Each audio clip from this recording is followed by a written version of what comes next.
वेदास्तथा स्मृतिगिरो यमचिन्त्य शक्तिं सृष्टिस्थितिप्रलयकारणमामनन्ति तं श्यामसुन्दरमवेक्ष्यमात्ममूर्तिं सर्वेश्वरं प्रणतिमात्रवशं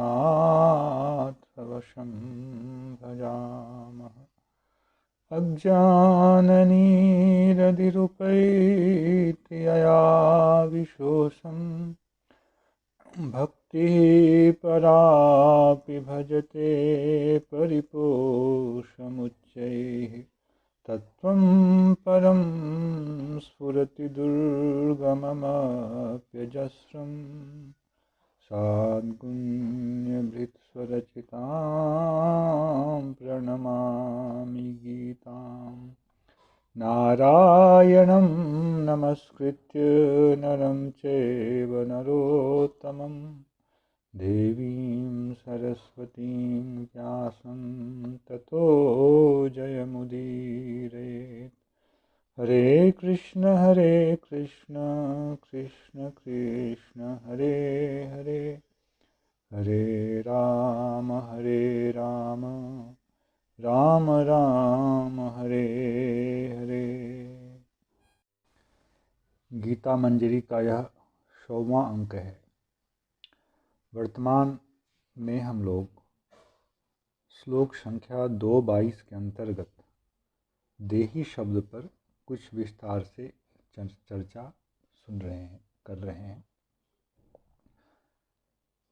इसके अंतर्गत हम लोगों ने जीव के संबंध में अनेक प्रकार के मतवादों का संग्रह किया, क्योंकि देही शब्द किसे कहा जा रहा है इसे समझना हम लोगों के लिए आवश्यक है। इसके अंतर्गत प्रतिबिंबवाद, परिच्छेदवाद या अवच्छेदवाद और आभासवाद, इन 3 प्रकार के मतवादों का श्रवण किया। यहाँ पुनः थोड़ी देर रुककर भगवान ने जो उपदेश देना प्रारंभ किया है, इन विषयों का एक संग्रह हम लोग करें कि भगवान क्या कह रहे हैं, क्यों कह रहे हैं। क्यों मैंने आप लोगों को जीवों के संबंध में जो मतवाद हैं इसका प्रस्तुतिकरण किया, इसे प्रस्तुत किया, अथवा जीव के और स्वभावों को जो कहा जा रहा है, इनका उद्देश्य क्या है, हम लोग इस विषय का पुनः एक संग्रह करें। अर्जुन इस युद्ध से विमुख होकर भिक्षा की वृत्ति से भी जीवन निर्वाह करने को उत्तम समझ रहे हैं, और इस युद्ध को करने में जो पाप का विचार है, इससे होने वाले दुष्परिणाम का विचार है, इन विषयों को अर्जुन ने तर्क के रूप में उपस्थापित किया, जिससे वे अपने पक्ष को न्यायोचित ठहरा सकें। भगवान ने सब कुछ सुना, और जब अर्जुन ने भगवान के चरणों में अपना समर्पण कर दिया कि प्रभु मेरी बुद्धि काम नहीं कर रही है, मैं मूढ़ हो चुका हूँ, मेरे लिए क्या मंगलजनक है, क्या निश्रेयस्कर है, इसका निर्धारण आप ही करें, मैं आपकी शरण में आता हूँ।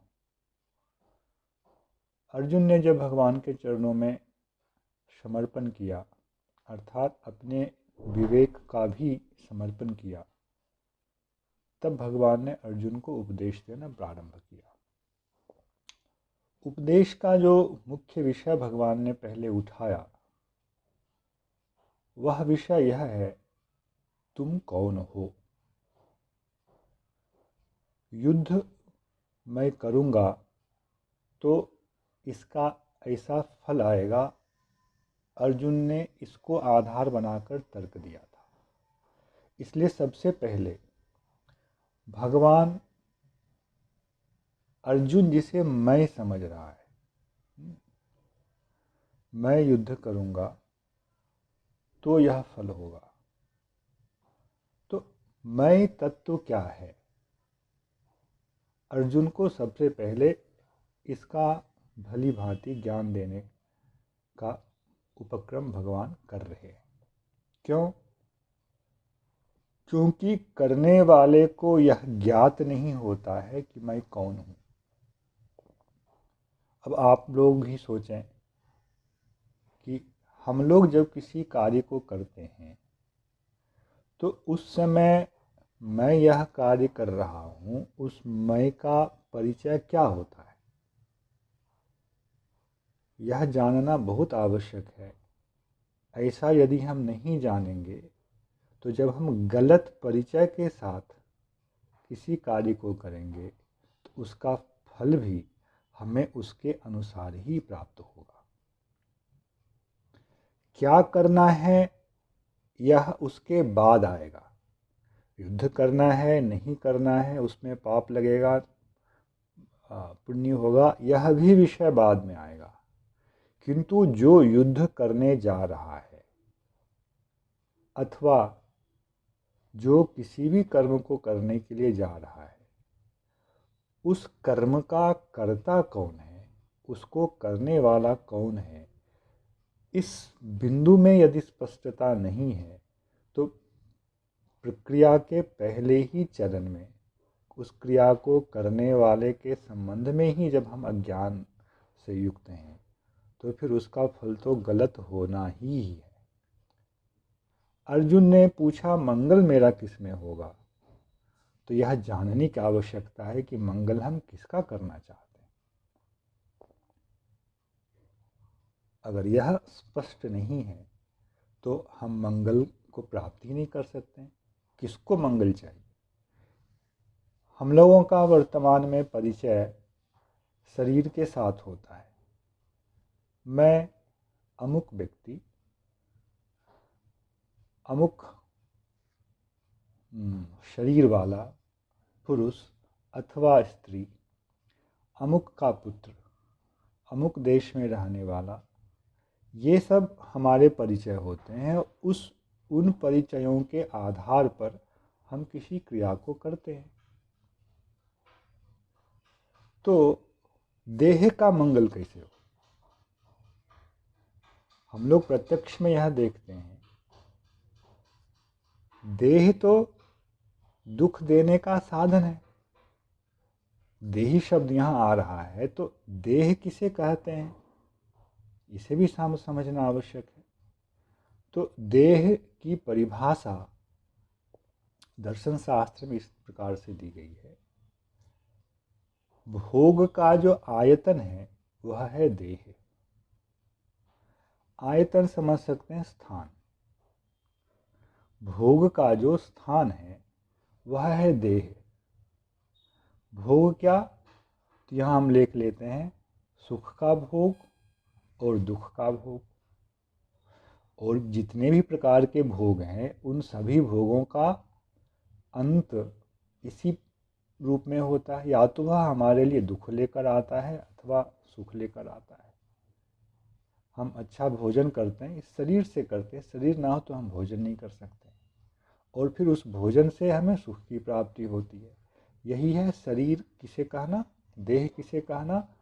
भोग का जो आयतन है, भोग का जो स्थान है जहाँ से हम भोग करते हैं वह है शरीर। भोग दो प्रकार से होता है, एक बाह्य विषयों का भोग, अच्छा भोजन करना, रसगुल्ला खाना, पापड़ खाना, खीर खाना, यह बाह्य विषयों का भोग है और यह हमें सुख और दुख दोनों ही प्रदान करता है। आपने कभी मिर्ची ज़्यादा खा ली तो दुख देता है उस समय। यह बाह्य विषयों का भोग है। और एक भोग होता है जो इस शरीर में स्वतः ही उत्पन्न होते हैं, हमने बाह्य रूप से उसे ग्रहण नहीं किया, इच्छा पूर्वक। भोजन में हमारी इच्छा होती है, पर ऐसी बहुत सी चीज़ें हैं जो हम इच्छा पूर्वक नहीं करते हैं, पर इस शरीर को माध्यम बनाकर हमें उसे भोगना पड़ता है। जैसे हम बीमार पड़ते हैं, हम इच्छा नहीं करते हैं, किंतु रोग शरीर में होते हैं और उस रोग के कारण हम सब लोग पीड़ित होते हैं, तो यह दुख का भोग हो गया। तो इस प्रकार से भोग का जो आयतन है, भोग का जो स्थान है, उसे शरीर कहा गया। और इस शरीर में भोग करने का जो उपकरण है, जिसके माध्यम से हम भोग करते हैं, हाँ, वे इंद्रियां कहलाती हैं। और इंद्रियों में भी फिर बाह्य इंद्रियां 10 और अंतः इंद्रिय 1, यह मन कहलाता है। 10 बाह्य इंद्रियां, चक्षु, रसना, श्रोत्र इत्यादि, जिससे हम 5 प्रकार की ज्ञानेंद्रियां और 5 प्रकार की कर्मेंद्रियां कह सकते हैं, जिसके द्वारा हमारी सारी क्रियाएं होती हैं। ये इंद्रियां यदि शरीर में ना हो तो हम किसी क्रिया को करने में समर्थ नहीं होंगे। हम अपना हाथ उठाते हैं किसी कार्य को करने के लिए, तो हाथ एक कर्मेंद्रिय है। हम वस्तु को देखते हैं, यह आँख से के माध्यम से होने वाली क्रिया है, क्योंकि वहाँ एक इंद्रिय है जिसे हम लोग चक्षुष बोलते हैं। तो शरीर की क्रिया, ज्ञान संबंधी क्रिया, व्यवहारिक क्रिया, ये ज्ञानेंद्रिय और कर्मेंद्रिय के द्वारा होती हैं, और ये इस शरीर में हैं, इसलिए भोग के उपकरण बन जाते हैं। और एक है अंतः इंद्रिय, जिसे हम लोग यहाँ मन कहते हैं। तो यही है भोग का आयतन। अब देह कहने से या शरीर कहने से हम इस संपूर्ण को एक साथ ग्रहण करते हैं। तो जब हम अपना परिचय मैं कर रहा हूँ, यहाँ मैं का जो भाव रखते हैं, वही हमारा परिचय देना हो गया। मैं कुलीन हूँ, मैं अच्छे घर का हूँ, मैं धनी हूँ, यह सब किसी न किसी बाह्य तथ्य पर आधारित हमारा एक परिचय होता है। और व्यवहार में मुख्य बाह्य तत्व जो है वह है हमारा शरीर, हमारा देह, और इसी के आधार पर हम सब कुछ करते हैं। यह बेकार है, इसकी कोई उपयोगिता नहीं है, इसका कोई महत्व नहीं है, यह विषय यहाँ नहीं है। किंतु यदि मैं देह हूँ तो फिर मंगल का आस्पद, मंगल का जो मूल आधार, जिसका मंगल करना है, वह तो इस शरीर को ही होना पड़ेगा, क्योंकि हमने परिचय इस शरीर से अपना माना। तो यह एक प्रत्यक्ष सिद्ध तथ्य है कि यह शरीर मंगल का तो घर नहीं है, मंगल का आस्पद नहीं है। इस शरीर का मंगल नहीं हो सकता है, क्योंकि यह शरीर नश्वर है, और जो नश्वर है उसका मंगल कैसा। इसलिए भगवान ने जब उपदेश देना प्रारंभ किया, तो सब उपदेश के पहले वाक्य में भगवान ने उस विषय को उठाया कि जब मंगल की तुम बात कर रहे हो अर्जुन, तो मंगल के लिए उस एक तत्व को ढूंढना पड़ेगा जो अविनाशी है, जो विनाशी है। उसके मंगल का प्रसंग उठाना अपने आप में एक मूर्खता है। इसलिए देह का मंगल करना यह संभव नहीं है। देह केवल भोग का आयतन है, भोग का स्थान है, किंतु भोग को करने वाला कौन है, इसे समझने की आवश्यकता है। तो मंगल का प्राथमिक संबंध, नियत संबंध तो अविनाशी पदार्थ के साथ ही हो सकता है, विनाशी पदार्थ के साथ नहीं हो सकता है।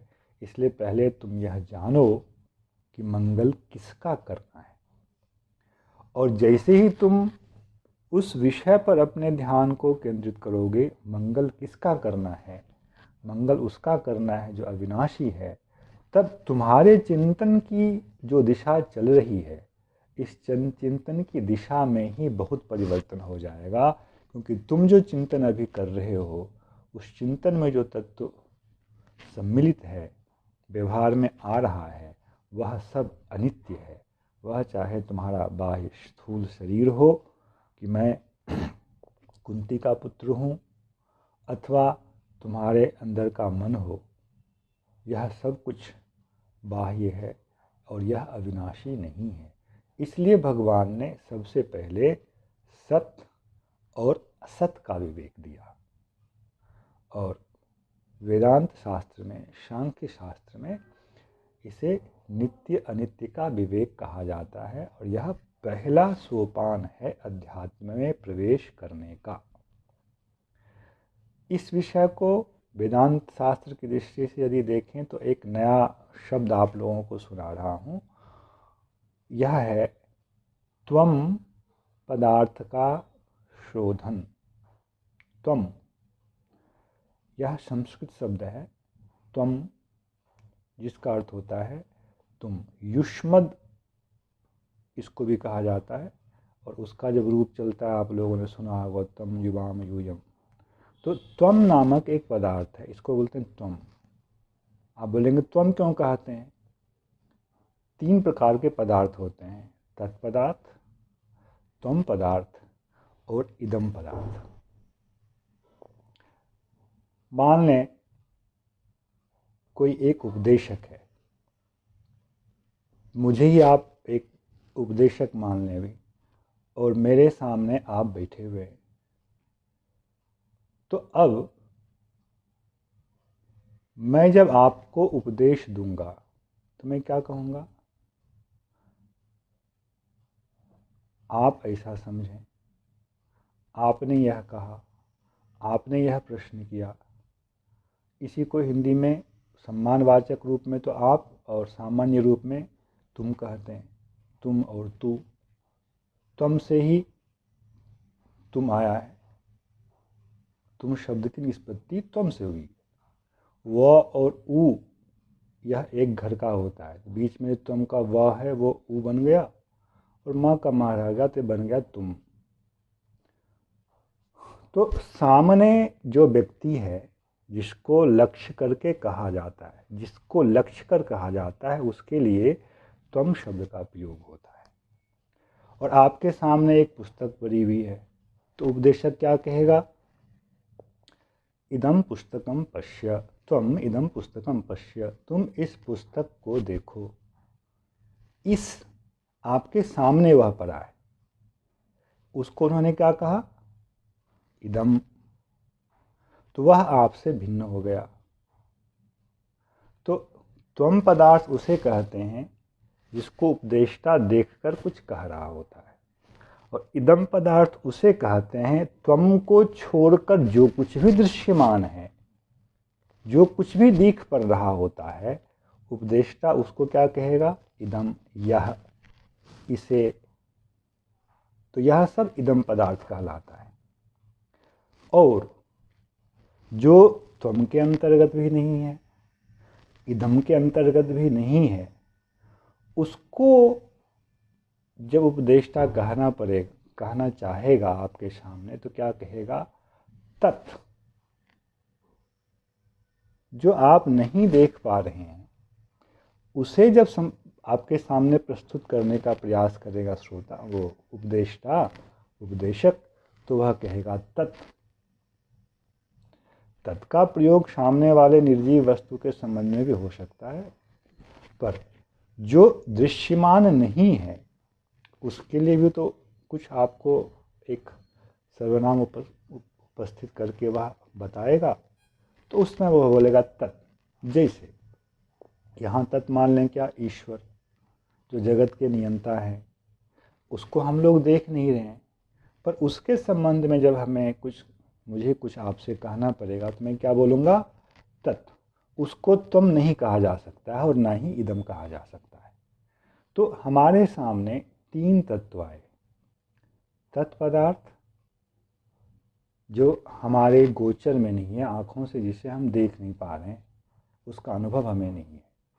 त्वम पदार्थ जिसको सामने रखकर कुछ कहा जाता है, और इदम पदार्थ जो कुछ भी त्वम को छोड़कर जो कुछ भी दृश्यमान है वह इदम की श्रेणी में आ जाता है।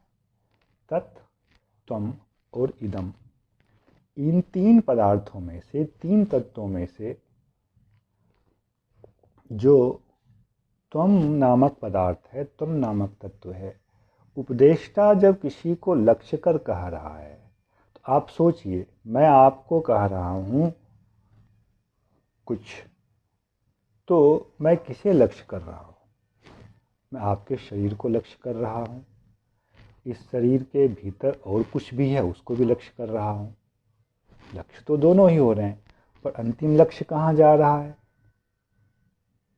यह हमें सोचना पड़ेगा। जो त्वम शब्द के द्वारा अंतिम लक्ष्य यहाँ है, वही वास्तव में त्वम पदार्थ है। और उसी को लक्ष्य कर इस शरीर के रहते हुए भी हम लोग क्या कहते हैं, वह चला गया। शरीर है पर मृत है, तो हम क्या कहते हैं, वह चला गया। अर्थात इतने दिनों तक त्वम कहने से इस शरीर को नहीं कहा जा रहा था, इस शरीर में रहने वाले को कहा जा रहा था। और उस रहने वाले में जो आधारभूत रहने वाला है, उसे ही भगवान ने यहाँ देही के रूप में प्रस्तुत किया है और उसके ही तत्वों को भगवान बता रहे हैं। तो इसको वेदांत शास्त्र की दृष्टि से हमें यह समझना पड़ेगा, यह क्या है, त्वम पदार्थ की शुद्धिकरण। इसके संबंध में जो आपकी धारणा है, आपका ज्ञान है, आपकी समझ है, इसे वे शुद्ध कर रहे हैं। तो त्वम पदार्थ की शुद्धि भगवान अभी कर रहे हैं। यह शुद्ध रूप, शुद्ध शास्त्रीय रूप से कहा जाता है। जय श्री कृष्ण। हरे कृष्ण कृष्ण कृष्ण हरे हरे, हरे राम राम राम हरे